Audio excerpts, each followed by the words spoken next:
I welcome your return of Rated Exploited, longest endeavor yet. Nintendo officially announced and delayed the Switch 2. PlayStation Network is revitalized. Under the Microsoft ownership, Minecraft makes its official transition, adapting into film format. I will enact looking at the first world problems associated with gamers. Let's be thorough, within retrospect, into the modern day.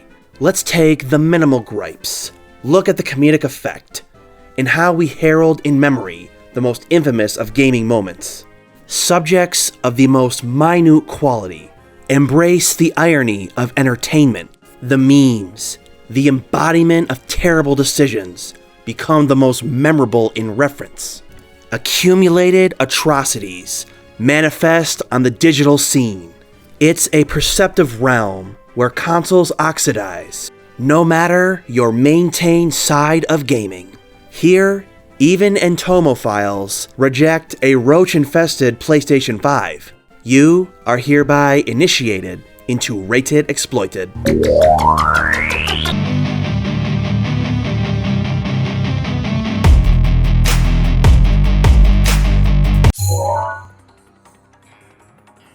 Drift, a prevalent issue amongst modern manufacturing, running the gamut from cleaning to a full-on repair.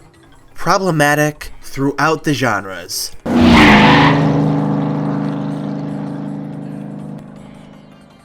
What is my Joy-Con connected to? The equally conflicting process of initializing a console. In pursuit of curiosity, what will take place? What is the result of initializing my Nintendo Switch? Self-destruct sequence has been initiated.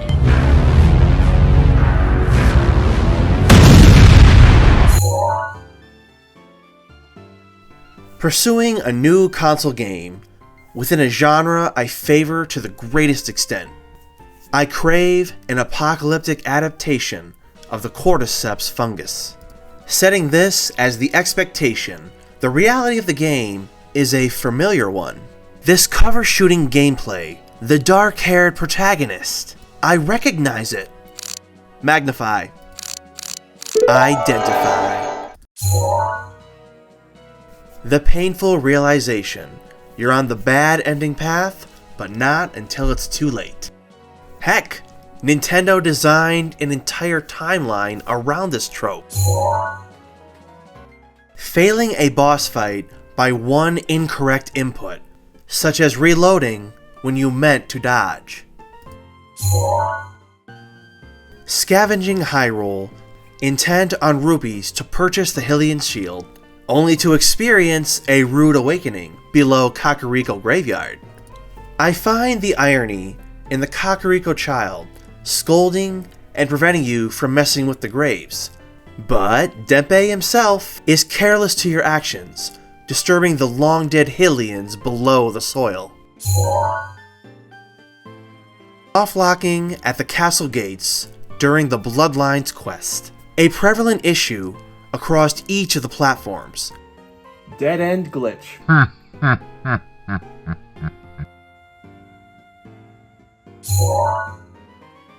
Wholeheartedly wanting to immerse yourself in the dialogue tree of Deus Ex, only for the major side effect of dyslexia directly induced by the dialogue tree.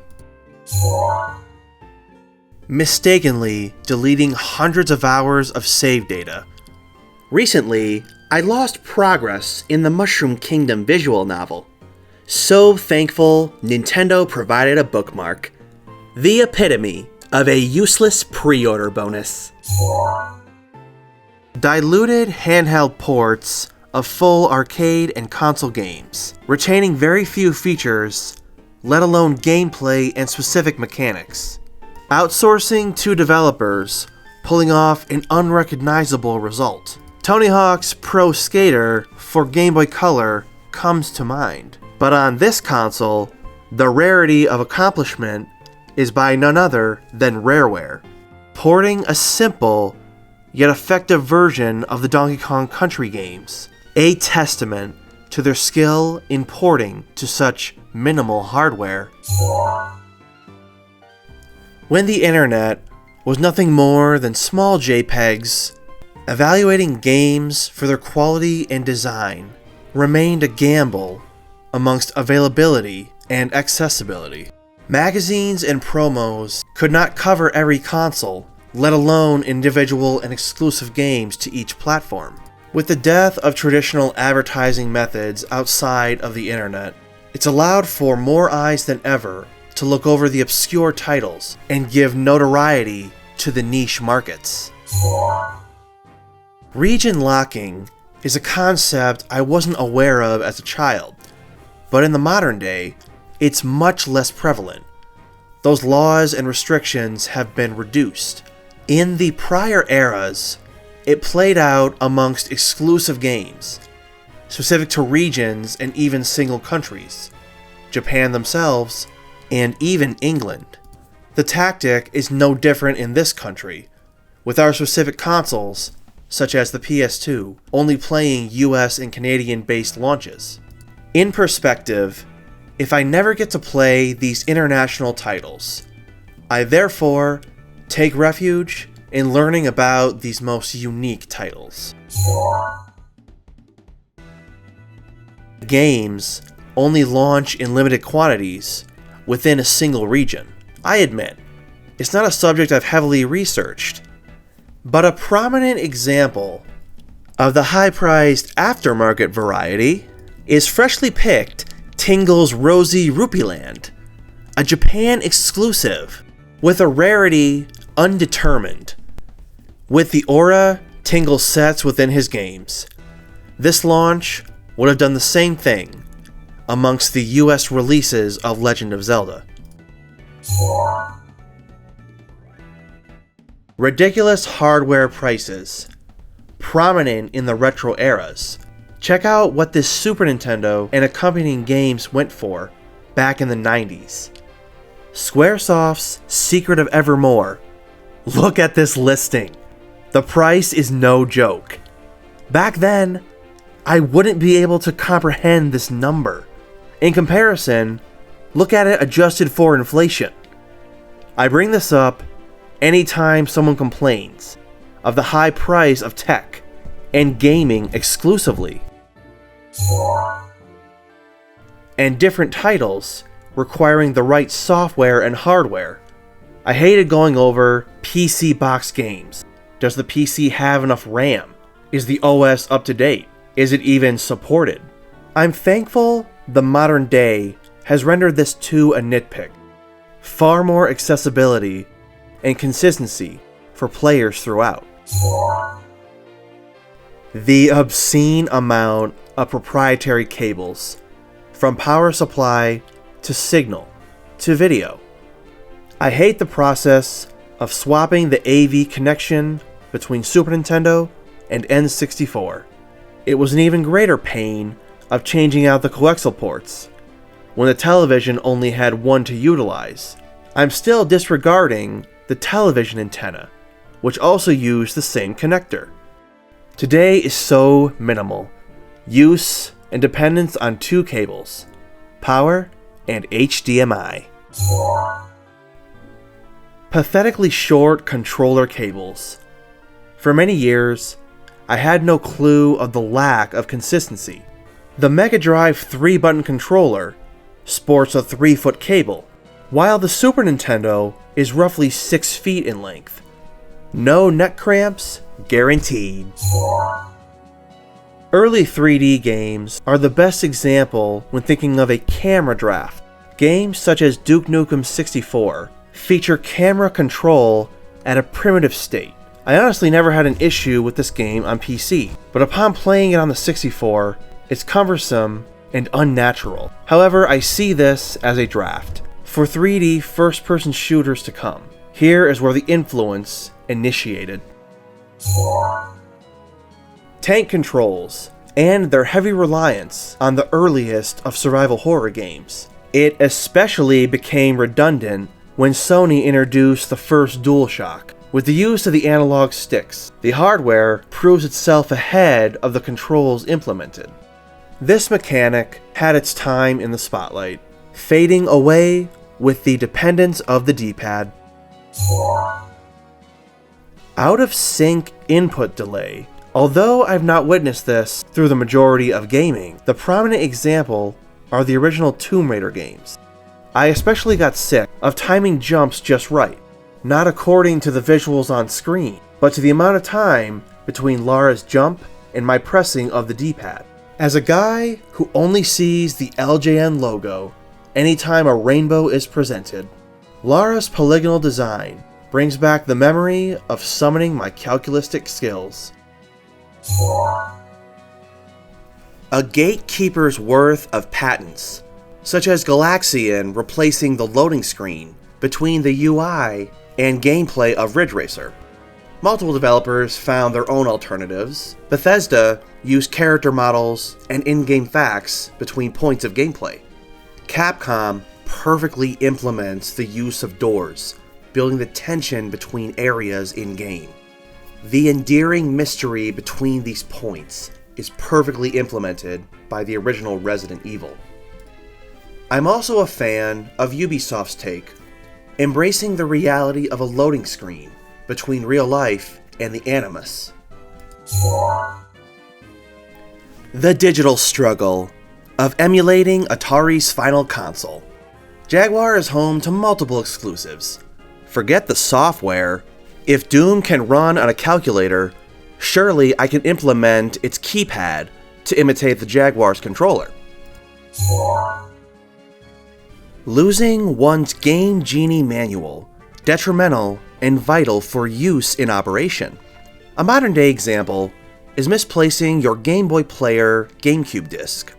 Diminutive, easy to misplace, or mistakenly pocket before crushing it under your own weight. Your console of choice being your single option as a CD player. I fully admit, I've activated this on Sega Saturn to as recently as the 360. Yeah, I won that in a magazine contest. Gaming music has left an impressionable impact on me, from the earliest of David Wise tracks in Donkey Kong Country, to the music-inspired genres of artists such as Miracle of Sound, and even Aviators. My fascination with the instrumentals throughout the industry radiates to the recent Wilds-era Legend of Zelda games, to the composer within solo leveling, having honed his capabilities in Xenoblade Chronicles X. Anti-drug PSAs within arcade releases. I admit, I've never made this observation. The genuine arcades I visited did not feature such a retroactive display, but the infamy reigns true from gamers of the prior generation. This complaint made a rendering transition into unskippable cinematics. With that in mind, complex games in an era before strategy guides. Nintendo Power was the only resource at this point, but here in the modern day, it truly is comparable and no different. Many games exist in a bigger variety throughout the genres. So many are impossible without any sort of reference. I recall using walkthroughs for Ocarina of Time, looking up details on a PC located within this closet. I was only 9 years old, and this was all I had in completing the game. To this day, I don't even own an Ocarina of Time strategy guide, but it conditioned me into a gamer. Many examples come to mind, as early as Metroid and Castlevania. Impossible without a reference. It is a fact. The developers themselves, who enforced all of these secrets, all these hidden mechanics, would fail in the confusion they themselves created. Rental games and missing manuals. I admit, I've only ever found one manual within a rental copy. This is when Mega Drive was still being rentable from Family Video and Blockbuster. In the modern day, with pre-owned games, I commonly do find the manual. Much of the time, it's not even disturbed. The internet has made them irrelevant, which is why they are no longer produced.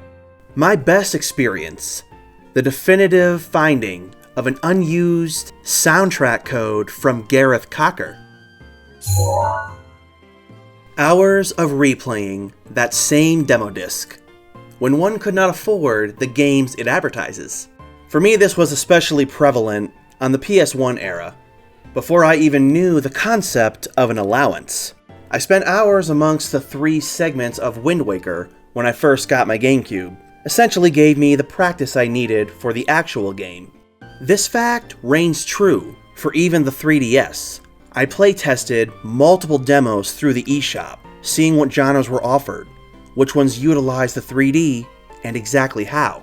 I even expressed skepticism for the remake of Resident Evil 4, being I love the Wii edition dearly, but the demo changed every doubt I could have possibly had.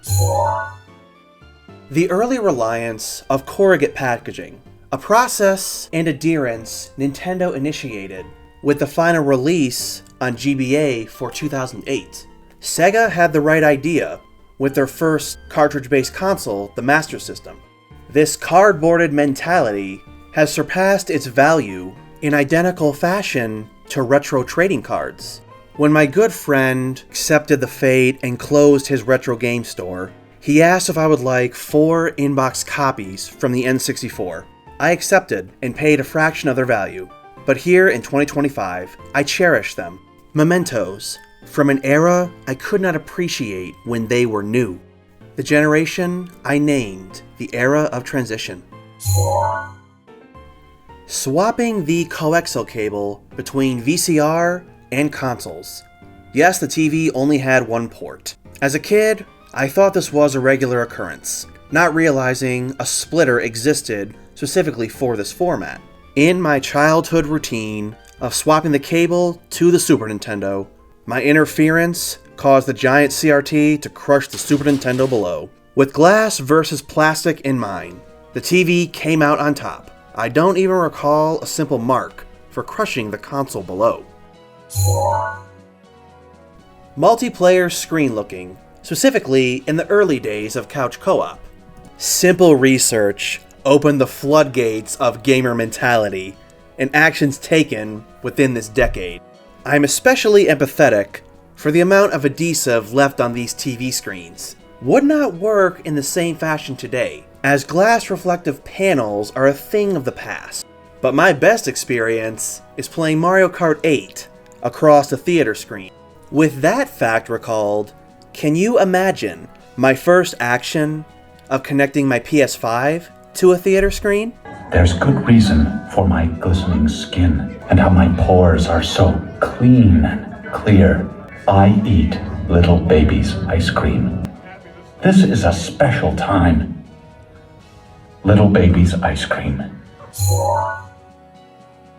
Returning a game and forever losing the save file you accumulated over the weekend. The ones your parents rejected on dropping $80 or even $90 on brand new. Examples are Final Fantasy VI and Secret of Evermore. As the industry has grown, it has also become far more accessible and budget-friendly. Most indie games are priced at a value below the standard retail. The parallel decline of memory cards matches that of game rentals. Both are an obsolete concept.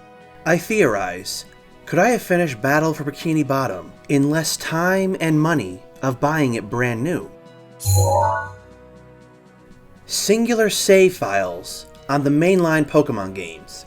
What began as a limitation has become a franchise staple. Admittedly, this has never bothered me, to any extent. The greatest fear was having a sibling erase their file. But on a personal level, as an individual who loves single-player games, I love having my own identity, my own playstyle, and my own assembled team. Next year, Pokemon reaches its tricennial, with ZA expected to start the 10th generation. With the next dual release theorized as a Switch 2 exclusive. I'm still awaiting a Griffin Pokemon 29 years and 9 generations later, standing the test of time that even Game Freak thought would be a fad. Same name, different game.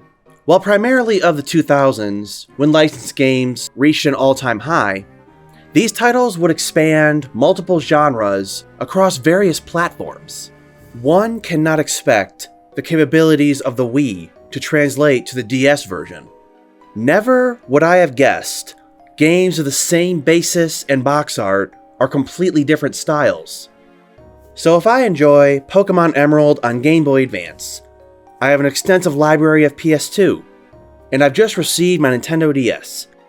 I could be the inheritant of 3 games of varied genres based on the same IP for 3 completely separate consoles.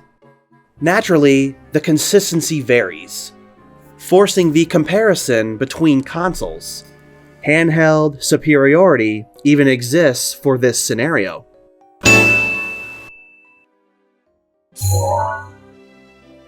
Hit movie, hot game doesn't always match up, no matter how good the source material proves.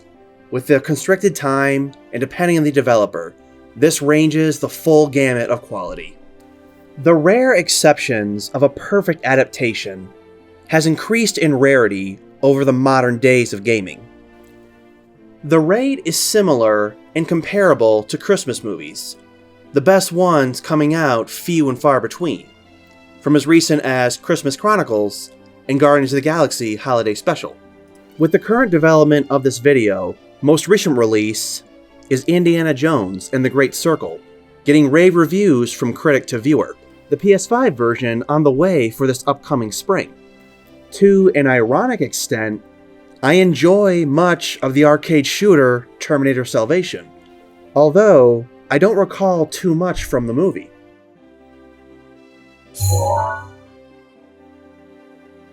Here is a prevalent memory from my earliest days of 3D gaming: the lack of games supporting the DualShock analog of the original PS1. A controller prioritizing function over comfort. Designs would improve and refine, from the DualShock 4 to the immaculate grip of the DualSense. This is the input layout, adapted from Super Nintendo, carried into the modern day. The same controls, the same focus. The conglomerate D-pad is now utilized for inventory across multiple genres. It's fascinating witnessing the evolution here. The geometric buttons playing from their earliest origin when we used tank controls, and Nintendo prioritized the stick over the pad. Nintendo's late adaptation to illuminated screens. The first example being the Japan exclusive Game Boy Light. To put it in perspective, the Game & Watch consoles prior to the Game Boy also didn't have illuminated screens. Before investing in a worm light, I refrained from playing my own console during the night hours. Overhead interior lights were no help, as they didn't cast in the right direction, while simultaneously glaring up the windshield. But in fondness, I always recall the extensive game library, from the GBA to the original model of the Game Boy, fully backward compatible and retaining so much nostalgic quality. Regardless of the weak hardware, the output inferiority to the Game Gear and even the Atari Lynx, the Nintendo library dominated the 90s. Diluted gameplay on handheld ports. Many examples exist, such as when I brought up Mortal Kombat. First Game Boy version, not well received, and retaining little of what the arcade offers. But looking at a release such as Mortal Kombat 3 on the Game Boy, a much more faithful and playable adaptation. Companies such as Rareware adapted their original Donkey Kong Country title into a whole new game on the Game Boy. Didn't know what to expect of Tony Hawk's Pro Skater on the Game Boy Color, but it feels more in line with a Tiger Electronics game. But beginning with the first 32-bit handheld, Nintendo measured up portable gaming with the console variants.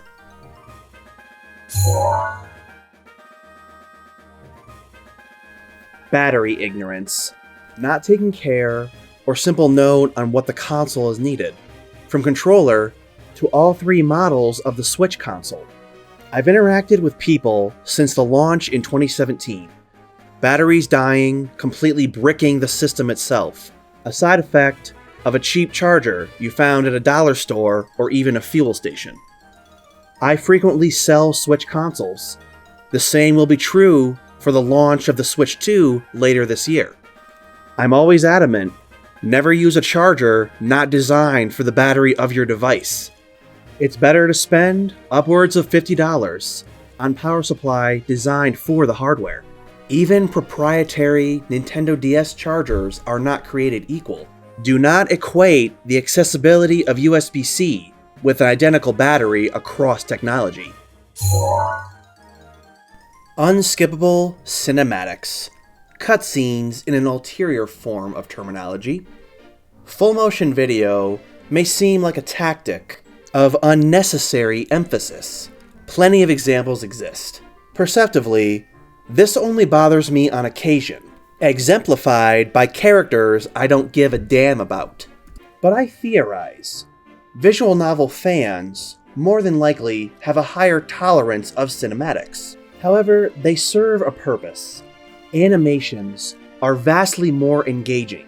At times they can be told without using any verbals, let alone a dialogue box. As long as the gameplay and mechanics are prioritized, insinuating the purpose of why you picked this title up. Don't forget, it can be done right, and never falter, it can easily be done wrong. Now here is a recent trope, one I expect to gain relevance to the point it's actually receiving a name. Menu UIs prioritizing new game over continue.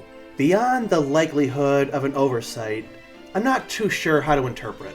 Perhaps it is a commonly used menu input, a default without alteration between games. Although prevalent here in the 9th generation, it's nothing new. Earliest example that comes to my mind is Final Fantasy VII. The identical stacking order also carries over to the remake, transitioning once again to Rebirth. As an adopter of the Wii U, with the release of Mario Kart 8, the highlights reel was positioned before Next Race. Obviously this complaint reached Nintendo, as it was changed and swapped long before the Switch debut. Now here is game design that has become a trend and now holds the status of a trope. Following an NPC at a walking speed slower than your character's default run. I recall clawing Hadvar in my first Skyrim playthrough. Perhaps this was repressed anger and intolerance of his walking speed. It's no different running ahead, waiting for them to catch up to you. I say the timing is just about even. Perhaps Bethesda should take inspiration from Capcom. Mentally degraded by the wails for help, Alduin may deny you of execution. Ignore the menu input. Take Ashley out? Game ends right there. 2 birds at the cost of 1 baby eagle. Ugh.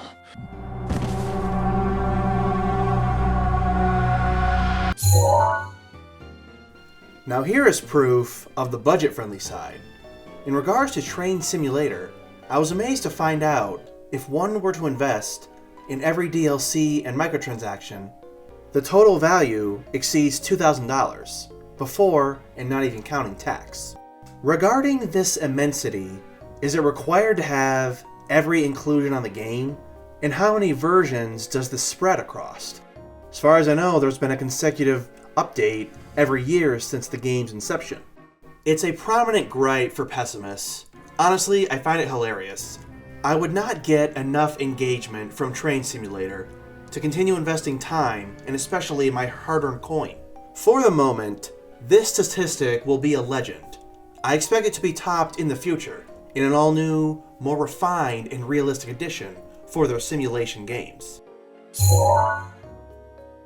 Now this is a prime example of enjoying the journey opposed to the destination. Many years after its release, the fact that this particular game, Ashura's Wrath, contained its true ending through DLC, downloadable content behind a paywall, in the realm of common sense. I'll diagnose this as a compulsion.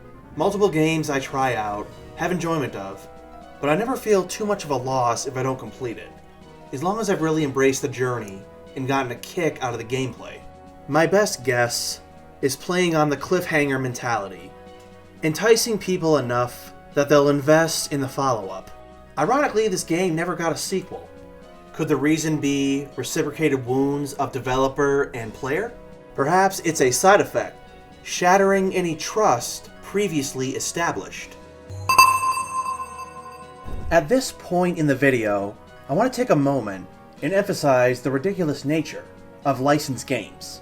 From food products to films, I am wholly satisfied in what the research brought in the production of this video. Advert games, in the slang terminology, existing only to promote a product, franchise, or service. The array of quality falls in the gamut of average to absolutely horrible, but I found some more obscure titles, not inherently terrible, to the point of fascination of its existence rather than its gameplay. I became dumbfounded when I learned about Taco Bell's Tasty Temple Challenge. Quite the fascinating implementation of a marketing stunt. Game was entirely free, and the graphics are consistent with the early games such as Elder Scrolls Arena and Daggerfall, comparable in graphics and even gameplay. However, this game truly appears functional. Only thing I find off-putting is the lack of music, but full embrace of the sound effect. And I'm thankful. Games such as Minecraft, and even Breath of the Wild, followed by Tears of the Kingdom, implement an atmospheric tone. One that solidifies between gameplay and cohesion of the design behind it. Crunchling adventure? But what I can admire is the attention of pixel art detail. As a pixel artist, I'm really into the backdrop imitating the internals and circuitry of motherboard and hardware interior. But the game looks playable from my interpretation. I'm easily turned off by this theme music. Land ho! If the voiceover doesn't deter you from the beginning. My tastes are specific. Advertising needs to carry a heavy impression in order to fulfill any attention, and this is no exception. But how did I go these various years? How did it take till 2025 for me to learn about Gotham City imposters? I do appreciate DC likes to be more adult-oriented, playing it less safe than Marvel does, and for that they have my admiration. But this game looks absolutely addicting. I'm barely seeing gameplay, and this trailer already has me hyped. That there is an achievement. Here is an example I assumed by visuals alone was a shovelware title for Wii U. Although the Burger King toys released in the same era, this game dates back into 2001, so utilizing the Phantom Menace characters and before. So yes, it predates the actual figures. I would have guessed these coincided on the same plane of existence, and even on the same console. The gameplay is naturally what's expected when doing a kart racer comparable to Super Mario Kart. Darth Maul prominently features on the box art, as ironically, he's the most fascinating character from the first movie. In my skeptical awareness, I theorized this was a foreshadowing to the amount of shovelware on the Wii, the prominent example of seeking out diamonds in the rough. Here is a licensed game that attains my full admiration. The design, concept, and sequencing of Star Wars with the game of chess comes together in surprising detail. Even the intro features the story around the game itself set within the Star Wars universe. I'm thankful it's a better turnout than the holiday special. The level of ridiculousness achieved here can only be appreciated. John Williams composes the Star Wars films, as well as Harry Potter, Philosopher's Stone being famous for its chessboard sequence. There are fatalities in this game by individual characters in surprising pixelated detail, yet the violence manages to be more detailed in comparison to the PG film released in 2000. The existential what-if scenarios, films, games, television shows. Rarely ever is the first draft the final piece. But here is an example I admire for coming to fruition. Warpath Jurassic Park. I tell people this exists. A fighting game between the dinosaur species established in the Jurassic Park films, released on PlayStation 1. It even goes the extra mile of containing blood. Far more than we actually see in the films portrayed. I'm fully aware Jurassic World went through multiple revisions before finally settling on its release. But this interpretation, this rendition, achieves an entertainment value I can't find elsewhere. Heck, most people compare it closely to Primal Rage, as it is the most similar in concept. On the aftermarket, this game is not cheap, but an entertaining piece of the past. An example I'm not even sure was advertised. Perhaps it doesn't reach the magnitude of games of the same era, such as Bloody Roar, but a fascinating piece of memorabilia within the Jurassic Park franchise. My celibacy puts me on the opposing side of this game. Upon research, this is my only finding I wish I had never come across. I admit I've never played a dating simulator. This is perhaps the worst example possible. A definitive shovelware example plaguing Nintendo's fifth console. Many reality shows fail any form of engagement, primarily for the viewer. I wouldn't expect this game to be any different. I have actual empathy and connection for the villagers that make up Animal Crossing. Multiple coded, but differing personalities, with fine-tuned development between NPCs. Useless, cash-grabbing peripherals, existing in high numbers since the beginning of mainstream gaming, and few have benefited from these plastic moldings.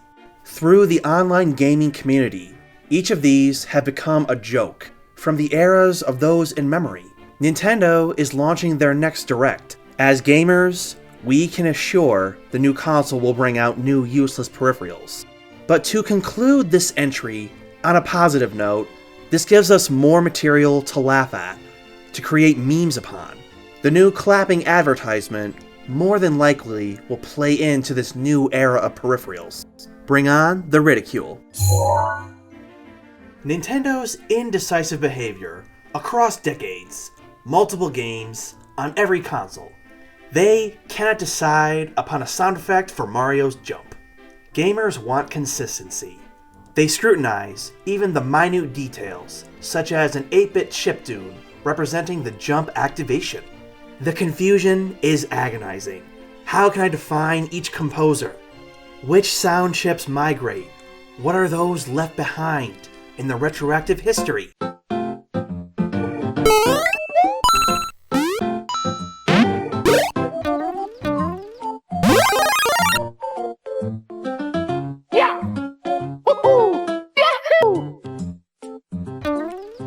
Koji Kondo.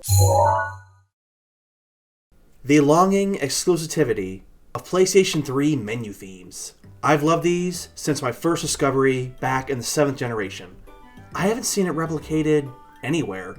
Closest comparative is when Sony brought it to the PS Vita, based on proprietary games for the console. The PlayStation 4 followed in the advent of its first launch, 11 years ago.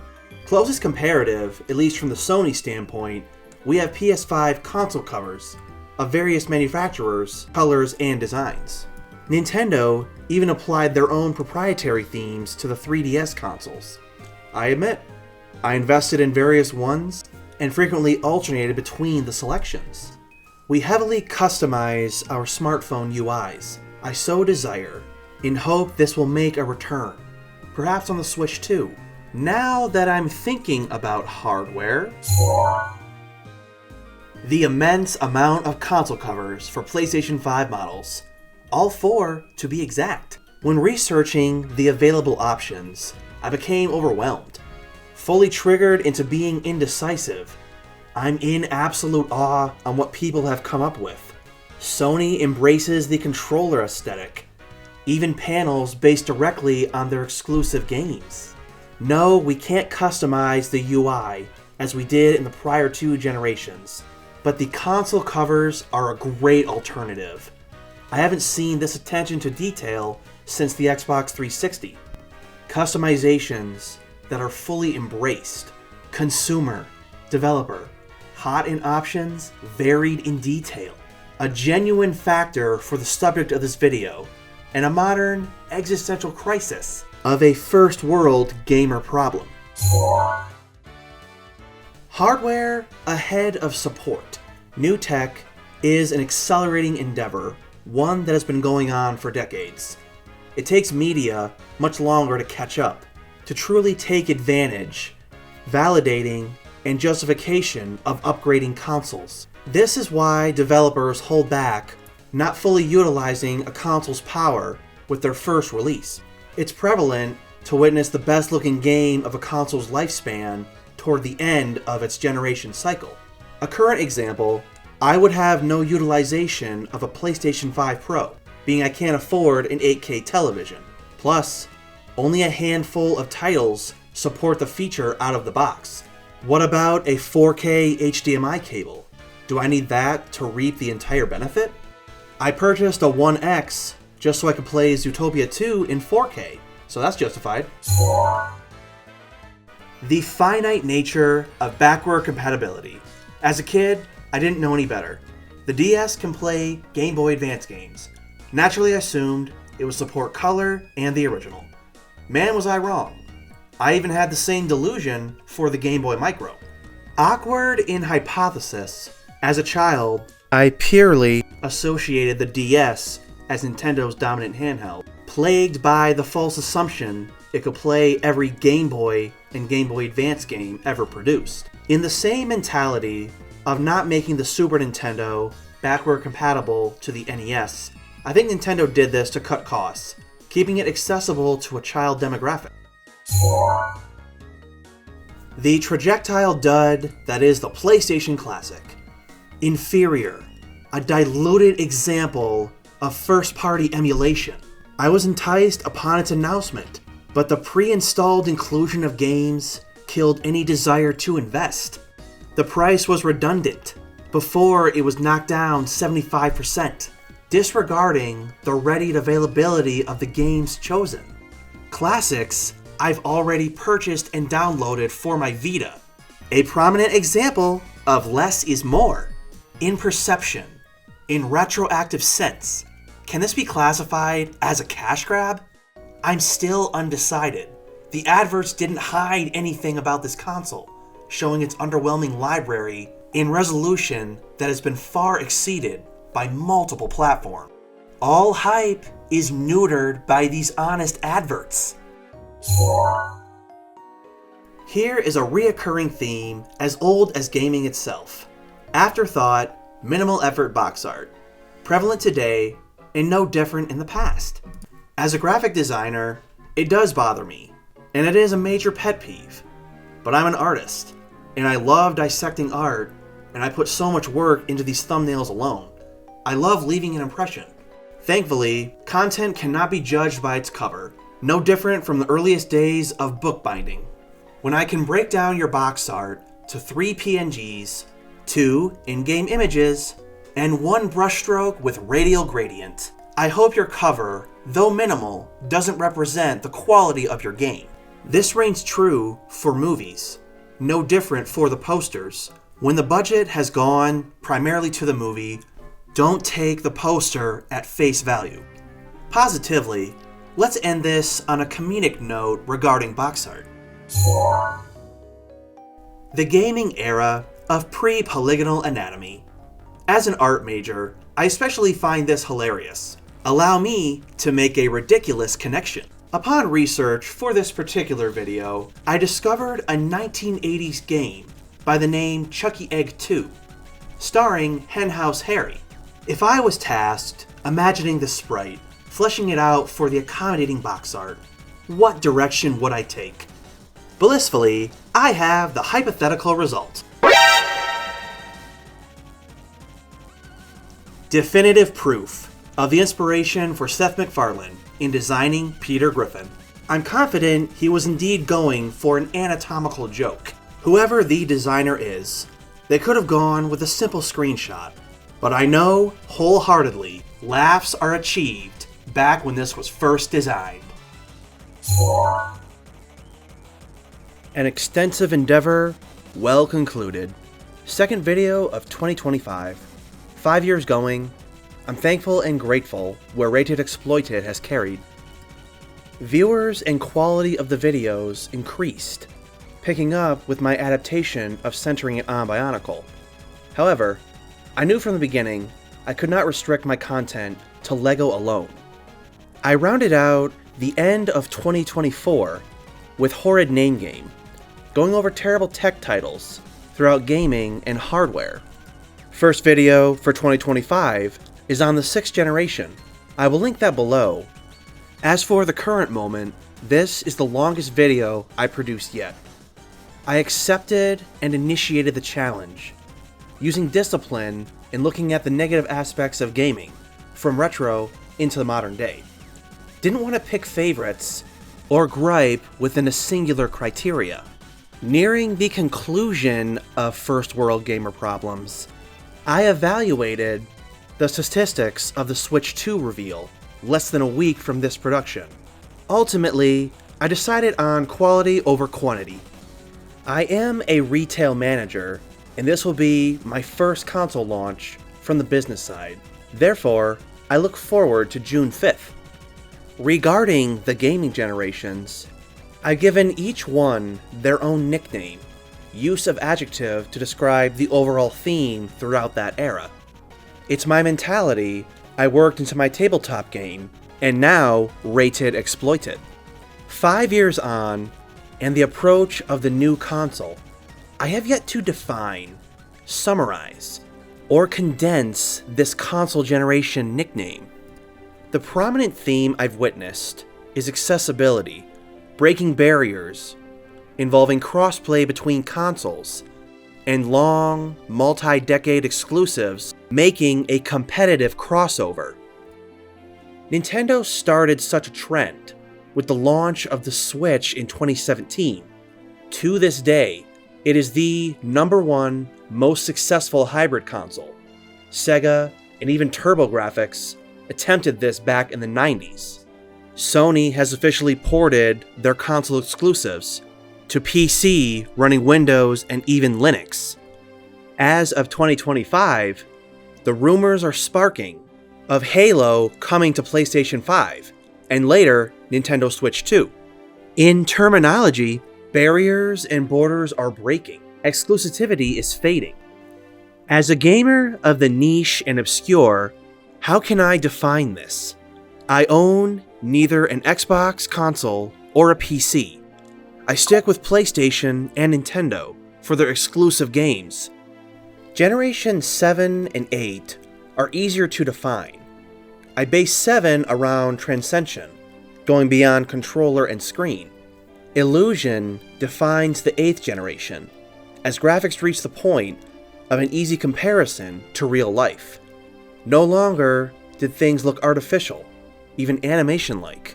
Hyperrealism comes into effect. But Generation 9 is more difficult to define.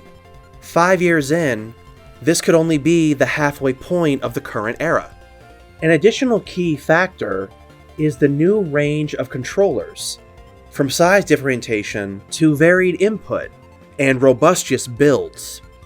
Microsoft and Sony have also designed their own controllers centered around disabled gamers. Naturally, that would point me into the criteria of all-inclusive adjectives. Sony's tagline, "Play has no limits," falls under this category. No longer is gaming limited to those with 10 fingers. On my own impression, I feel it's too early to define and truly accentuate this generation. I'll continue analyzing the G9 themes, looking at what remains and what we leave behind, and what we learn from the development of the current era. Accessibility extends beyond gaming mediums. This week, to be exact, the Minecraft film officially launched, with Five Nights at Freddy's 2 scheduled for this upcoming Halloween season. The cinematic picture is the honing skill set of adapting modern films from video games. Hit and miss in the past, but primarily low in the gamut of quality. 2019, Detective Pikachu proved it can be done, paving the way for a modern, new-style rendition of accurately and faithfully adapting gaming. The Mario Bros. Movie is a perfect example of swiftly transitioning from platformer to cinematic stage. Mortal Kombat finally achieves an R rating to equate its gameplay counterpart. Sonic 3 finally brought the film adaptations past the 1 billion mark. And 2027, our first official live-action Legend of Zelda. The inevitability of gaming surpassing its own industry into additional mediums and every market imaginable. It proves entirely inevitable. The influence infiltrates anime, engraving its effect on shows such as Solo Leveling. It used to be a hobby. Many saw it as just a pastime and a waste, without any sort of relevant impact in one's adult life. Gamers have blindsided these expectations with hardy, profitable careers. In my own experience, the first YouTuber I ever subscribed to is James Rolfe, a guy I love for his retrospect on gaming and the film industry. Nowhere can I find such input with incomparable reverence. He achieved his fame through his AVGN persona, foul mouth, and rage dissectable reviews. But in the beginning, I didn't think I'd learn from him, getting an in-depth history lesson simply from his childhood, his adulthood, and his own college education. But now, I'm well versed and have a deep appreciation for the more obscure side of film and gaming. James' retrospect is on an elite level. For the growth, the appreciation, in the eras I wasn't even alive for, you have my salute. I reciprocate this level of relatability. He went to college not knowing his skills would feed into his YouTube career. I had a similar comparative. I studied graphic design, primarily using Adobe software. I had no clue I would use it in the future, from as little as designing my thumbnails, to full production beginning to end using Adobe apps. Beginning Rated Exploited was an instinctual endeavor, and 2020 became the experimental opportunity, allowing for the time, without distraction, to hone my skills and adapt with new software before uploading my first entries. It happened to be the 20th anniversary, the bicentennial of Bionicle, where I began to take the channel in this direction. From here, I shared my figures, my retrospect, and the appreciation that began with LEGO back in 2001. I so adore dissective analysis, minute details, stuff underappreciated that requires scrutiny in order to pick up and even define. And I dare not neglect my fascination with Power Rangers, long before I knew Super Sentai was a thing. Questioning why camera quality changes with inconsistent anatomy. But Power Rangers remains my first ever exposure to the action genre, and I've detailed multiple favorites, from my #1 villain to the best of suit designs. My full playlist of Ranger videos is linked below. My take is comparable to this video, as I focused on the earliest through the most recent of the entries. Regarding Rated Exploited, I am questioned on where I take the channel. What is my ultimate goal? Honestly, that's unclear. I do go in blind between video productions. Never have a set plan, but in my mindset and in my skill set, it's all about adaptation. Evaluating what my mind craves to explore, whether I'm looking at a historical retrospective or a prominent prospective.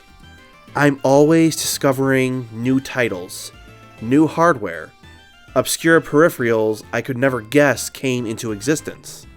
At the moment, I thought I had seen every retro console of the obscure variety and quality most inferior. LJN brings this out of history. It's the only thing I see when encountering a rainbow in the wild. But these rarity atrocities give us conversation, looking at the negative side of those eras. It is there I find comedic remnants. Are you familiar with the word kitsch? Probably not, but its definition I know you are familiar with. Dating back to 1920s Germany, kitsch defines as something with such poor quality it can only be admired, or in the modern day, so bad it ends up being good. Ironically, even the worst of mediums can leave an impression, and that is far superior to something having no life and no value to begin with. Definitively atrocious. Superior ulterior to boredom. Genuine proof, even the worst options out there can still achieve enjoyment. I once played a ROM hack of Sonic the Hedgehog, combined with aesthetics of Mario, and a portmanteaued name of Somari. Most enjoyable moment, the eternal life and death option trapped in this pit. No matter what I did, all mechanics proved futile in this complete loop of life and death. Reminiscent to the continual heartbeat of Sonic, on and off between game quality across consoles since the inevitable end of Sega's endeavor. Metaphorically, we've beaten the dead hedgehog and the dead horse. But in the multi-examples of Phoenix from the Ashes, gaming is no exception. My favorite example of revitalization empowered a new league of fans, dug the company out of their own pit, and influenced games throughout all genres. That game is Breath of the Wild. I intended on picking it up for Wii U.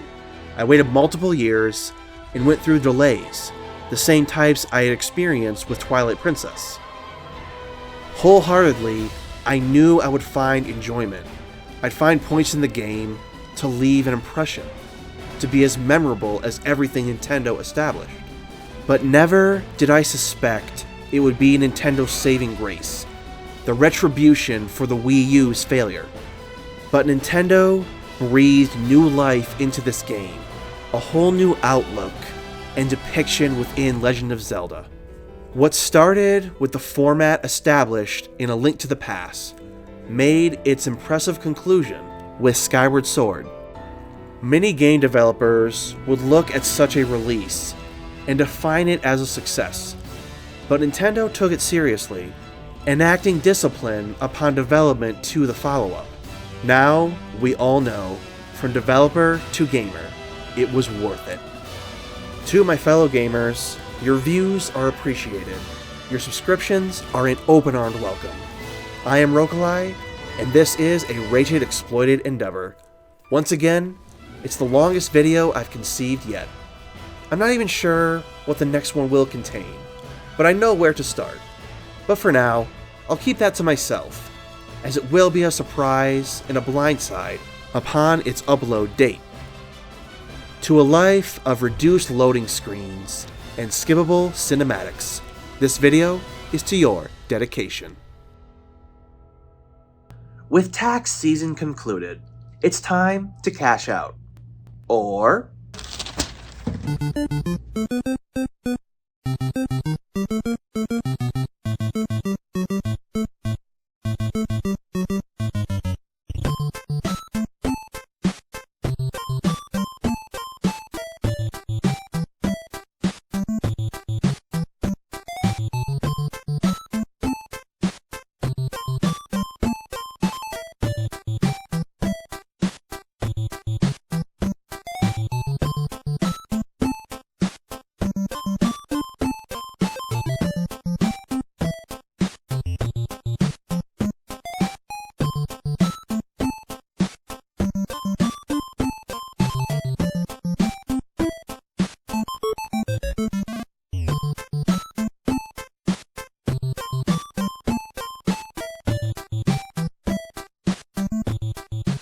consult the list of those who owe me money.